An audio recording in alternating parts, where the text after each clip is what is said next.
En A Media Sesión, la tertulia económica. Quiero decir que estamos hablando de un crecimiento, que se está rebajando esas cifras de crecimiento, es cierto, pero bueno, la economía española sigue creciendo a pesar de nuestros políticos. Buen matiz. De un servicio bancario señalando quiénes son los que más van a crecer. Y destacaba Baleares, Canarias y Madrid. Así en un primer vistazo, yo que no soy economista, digo, pues servicios turísticos, que también entra dentro de exportación, que es turismo, pero bueno, en cualquier caso turismo, Baleares, turismo Canarias y Madrid, que tiene por un lado el turismo, el efecto capital, un montón de cosas, ¿no? Pero esas, en principio, van a ser las tres que mejor lo van a hacer el año próximo.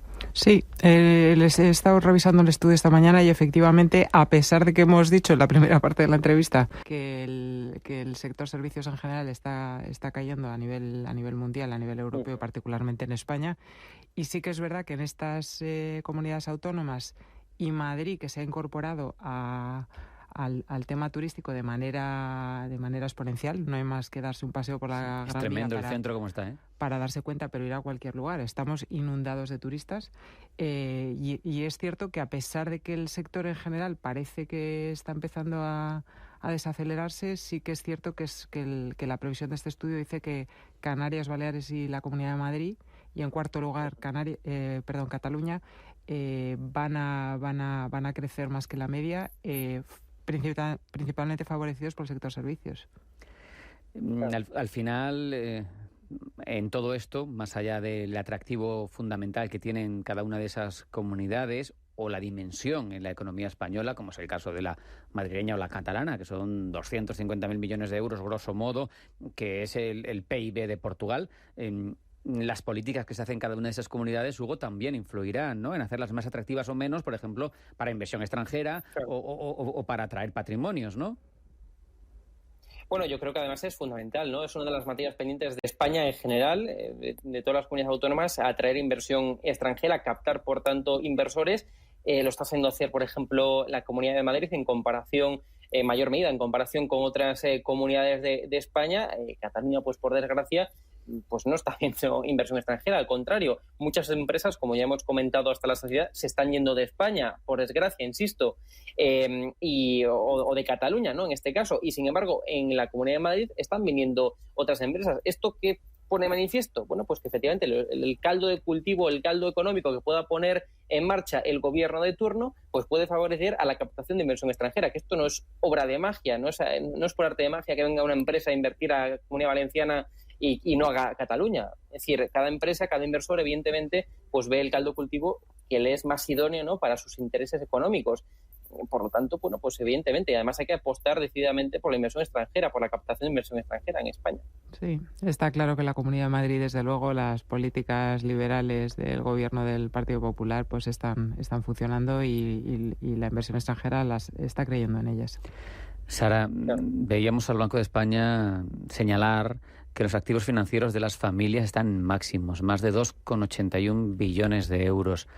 ¿Eso qué le dice a un economista? Pues le dice que los españoles somos bastante conservadores y hacemos caso a una cosa que decía Keynes, que esto de la preferencia por la liquidez, ¿no? En esta situación de que no se sabe muy bien qué va a pasar, que tenemos una guerra en Europa, que estamos con tasas de inflación que los que hemos nacido en los 70 no habíamos conocido, o no la recordábamos porque éramos muy pequeños, es muy interesante ver cómo efectivamente las tasas de ahorro de los españoles han subido, ¿no?, a pesar de que todo se ha encarecido. Y aunque nos hagamos teoría más pobres teniendo líquido en la cuenta corriente, pero decimos, ¿y si lo necesito? Efectivamente, y vemos que crece el precio del aceite, que para nosotros, que el precio del aceite de oliva para los españoles esté como está, esté duplicado, pues en fin, podría haber hecho que nuestros ahorros se hubieran disminuido, y sin embargo ha pasado lo contrario. Fíjate, Hugo, este tipo de indicadores tan técnicos, tan destinados a economistas, vuelven a poder leerse en claves políticas, ¿no?, en claves de confianza de los ciudadanos, de las familias ante el entorno que los rodea, ¿verdad? Bueno, y no solamente este tipo de indicadores, también hay tantos otros, ¿no? Como el tema de la vivienda que estamos comentando, pero el tema, por ejemplo, del oro, etcétera. Es decir, son activos refugios. Dinero que está ahí parado en una cuenta bancaria, en términos económicos y en términos de no inversión, por tanto, pues es contraproducente para nuestros intereses. Pero aún así cuesta ver cómo que desaparece el dinero de ahí de tu cuenta, ¿no? Y que está por ahí desperdigado. Esto es una cuestión muy española que hay que tener en cuenta. Sí, de todas maneras, Hugo, tampoco se está trasladando esa subida de los tipos de interés que estamos viviendo en Europa a los depósitos bancarios. Yo acabo de contratar un depósito de un 3% que me parece una cosa... Una locura, ¿no? Para lo que se viene una locura manejando. Que casi, vamos... Y es algo que en muy pocas entidades financieras españolas, ahora mismo, si te vas ahora y te recorres 10 entidades financieras, pocas han trasladado a los depósitos esta subida de los tipos de interés. Entonces, tampoco tienes mucho que hacer con el dinero. Claro. La bolsa está en una situación inestable, las acciones que dan mucha rentabilidad por dividendo han bajado de los principales valores que tradicionalmente son muy atractivos por la rentabilidad que dan por dividendo, están muy de capa caída. Entonces, no se sabe muy bien qué hacer con el dinero, y ante esa situación pues mejor te lo guardas en tu cuenta corriente y ya está. Fíjate, una de las inversiones tradicionales de ese ahorrador típico español, tan conservador, tan poco dado a otras herramientas como en el centro de Europa, que empiezan a ahorrar desde muy jóvenes con su primer trabajo y tienen otro tipo de fondos y otro tipo de instrumentos financieros, pues digo, una de las herramientas de ahorro es el ladrillo, es evidente, con todo lo que ha supuesto y todo lo que venimos charlando sobre el ladrillo desde, pues yo qué sé, desde los años 2000, ¿no? Pero hablábamos antes de entrar, Sara, tú y yo, sobre compraventa de viviendas por extranjeros, que seguimos siendo atractivos porque al final pues hay una serie de componentes culturales, de sector servicios, de clima quizá, que puede atraer también, incluso de costes, ¿no? Nosotros ganamos menos dinero que los alemanes, que los daneses, que los británicos, y eso les hace más fácil acceder a nuestro mercado laboral como producto financiero también y de disfrute para ellos. Hemos visto que bajan las compraventas de viviendas por parte de extranjeros, un 7,5% en el primer semestre, pero llevaban 2 años subiendo, que eso hay que tenerlo en cuenta. Y hablábamos tú y yo de que crece mucho en el norte de España, ¿verdad? Sí. Y el tema del cambio climático pues no deja de... Va condicionando también. Va condicionando poco a poco, ¿no? Yo creo que hay cierto miedo a la desertización, que es un tema evidente. A no tener agua. Claro, tener no un tener piso en agua. una zona donde no haya agua, donde haya restricciones. Entonces, zonas que tradicionalmente pues al turista le gustaban menos, pues porque llovía constantemente y el día a día se complicaba, pues ahora resultan muy atractivas. Son muy verdes, estéticamente son muy agradables de vivir. También hay una gastronomía, unos recursos, un patrimonio histórico interesante. Y sí, es cierto que zonas que tradicionalmente no lo eran se están convirtiendo en atractivas para este turista residencial, ¿no? Hugo, estoy viendo que cuando te quieras volver a tu Galicia natal no vas a tener dinero para comprarte un piso. Bueno, y no, efectivamente, y además también te digo más, está creciendo muchas de estas zonas que antes, bueno, pues eran zonas más con menos densidad de población, podemos decir, pues ahora están creciendo muchísimo. Es decir, zonas de Galicia, por ejemplo, en mi municipio, que es un municipio cercano a Vigo, está creciendo muchísimo. Entonces estamos viendo cómo efectivamente esas zonas están creciendo. Lo que sí que es cierto, que es lo que hablábamos, lo que introducíamos antes, la gente está comprando mucho menos vivienda. Y eso, y yo también creo es que está habiendo un cambio de mentalidad. Ya no solamente una dificultad económica, sino que también un cambio de mentalidad en el sentido de que, bueno, pues ahora está todo yendo más hacia el alquiler, más hacia el alquiler. Pero está en unos niveles que yo no sé quién puede pagar también, tampoco el alquiler, ¿eh? Claro, pero también efectivamente los más jóvenes sabemos que la estabilidad laboral es muy difícil en España en estos momentos, con lo cual un día puedes estar en Galicia y otro día en Madrid y otro día en Barcelona, etcétera. Es decir, puedes ir cambiando de destino, incluso hasta cambiando de país, ¿no? Entonces, está habiendo, efectivamente, digamos, auspiciado por estas cuestiones económicas, está habiendo también un cambio de mentalidad cada vez mayor, ¿no? Y por eso está habiendo también más pues cambio de vivienda, cambio de residencia, la gente está yendo hacia otras zonas, etcétera.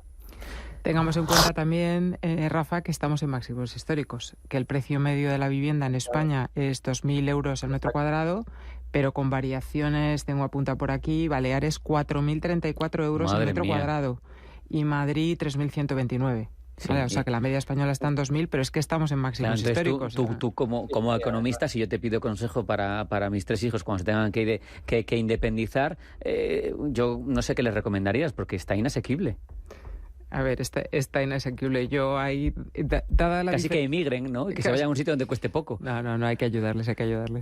Hombre, que pueda, ¿no? Anda que no habrá padres que querrán ayudar a sus hijos y lamentablemente no pueda. No, es complicado. Desde luego, mientras haya esa diferencia entre el precio medio de la vivienda en España y digamos, el salario medio, los jóvenes, desde luego, pobrecitos, lo tienen muy complicado. Los sueldos son muy bajos en nuestro país. Unos apuntes, Hugo, para el final. No quiero que se nos escape. Israel, el conflicto, pero en una deriva, es un conflicto complejísimo, no lo vamos a tratar en 3 minutos, destinado a lo económico, que es lo que tratamos aquí. ¿Hacia dónde puede afectarnos? He visto que Israel ha parado producción de su mayor yacimiento de gas, pero al final también quienes están en contra de Israel manejan el petróleo. ¿Cómo lo ves tú? Lo veo difícil, entre o no Irán, porque ahora parece ser que es la clave, ¿no? Si entra Irán definitivamente en la guerra y por tanto sus estados aliados, China, Rusia, etcétera, pues entonces puede haber una guerra, incluso ya hablo a nivel económico, incluso mucho mayor, porque al final hay que tener en cuenta que estamos en una guerra de bloques y esto no es más que también que un potenciar esta guerra de bloques. Pero en todo caso, entre o no Irán como tal y por tanto haya una guerra convencional entre 2 estados, no entre un grupo terrorista y entre Israel, pues va a haber problemas económicos seguro, entre o no Irán, insisto. Fíjate, pues Irán está sirviendo de espita para que se vaya la presión, Sara, porque estaba documentándome el otro día escribiendo un texto y vi un artículo del año 80 en el que hablaban de que entre el 73, la famosa crisis del petróleo y mi glorioso año de nacimiento, y el 80... el crudo subió un 1.275%. Si ahora subiera un 1.275%, nos encontraríamos con que en 2030 tendríamos el petróleo a 900 y pico dólares. O sea, para que nos hagamos una idea de lo que puede pasar, pero sin embargo hay productores grises, como Rusia sorteando las sanciones, como Irán, que cada vez bombea más a pesar de las sanciones también internacionales, que están controlando el precio del crudo. Uh-huh. Sí, efectivamente. El tema de la inflación, realmente yo pensaba que nunca íbamos a vivir un momento así, pero lo que este conflicto o este ataque terrorista desde luego va a generar es más inestabilidad y por sentido común crecimiento de precios, porque de alguna manera el precio del petróleo va a crecer. Y aunque estemos intentando descarbonizarnos, el petróleo sigue siendo clave. Totalmente. Para montañas de industrias y montañas de procesos productivos, ¿verdad? Totalmente. Esto puede ser tal vez un acicate para que nos pongamos un poquito más las pilas y apretemos un poco más el acelerador, porque esta parte del planeta desafortunadamente parece que no tiene mucha solución. Y ahondando en eso que decías tú, Hugo, de la guerra de bloques y de las políticas de presión, me acuerdo también de que parte del crudo o del gas que queremos centroasiático entra ¿por dónde? Por Azerbaiyán, que acaba de invadir Nagorno-Karabaj sin queja de nadie. Supongo que por no poner más complicaciones, ¿no? No, efectivamente, ¿no? Y esto hay que entenderlo no como algo regional, sino como algo verdaderamente entre bloques. O sea, esto es un paso más de lo que ya hemos visto, lo que estamos viendo por desgracia en Ucrania, con Rusia, etcétera. Es decir, no podemos verlo tan solo de forma regional. Esto yo creo que es la clave del asunto para poder descifrar lo que va a ocurrir a nivel económico y a nivel geopolítico también, claro. Veremos cómo evoluciona todo, pero tendremos que esperar mucho porque parece que esto es de largo plazo. Hugo, Sara, muchas gracias. Muchísimas gracias, Rafa. Un abrazo y hasta la próxima.